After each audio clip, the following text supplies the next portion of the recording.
Hey everybody, this is Brian. If you're following along in our HTML series, this is video 14. Today we're going to be talking about comments. So what are comments and how can they help you? If you look at this code, you'll see that this is the exact same code from our last tutorial, the table in a table. But you notice how it's very unreadable. It's hard for you to kind of pick through here and see what you're looking at.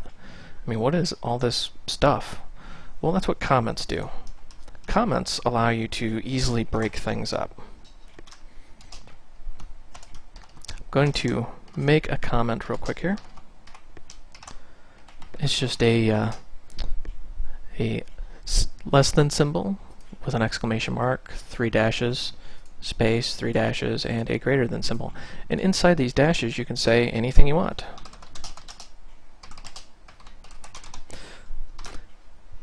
Now save your work, flip back to your page, refresh, and you notice how it's not in your page at all, but actually in the code it's right above where this word header is. It's a comment. This may be a new thing for some of you guys, but some of you programmers out there will know exactly what I mean.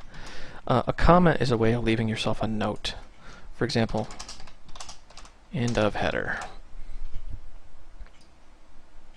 And we'll just put start of header. Save your work. Flip back over your page, refresh. Once again, doesn't appear anywhere. It's just a comment for you. So you can kind of tell yourself where you are, what's going on, what this section really means.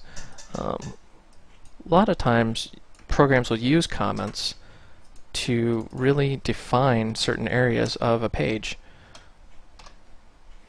You know, they'll look for specific markers or comments.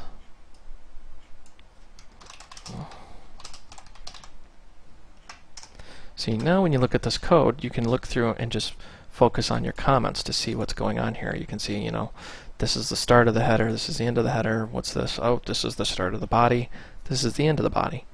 So I'm not going to go through and do the rest, but you get the point. Comments are helpful, and they not only help you, they help anybody else who's going through. For example, if you get hired to do a web page and you do a lot of code, you should comment it. That way if somebody else has to go in and modify it, they don't have to pick through hundreds and hundreds of lines of code trying to figure out exactly what's going on.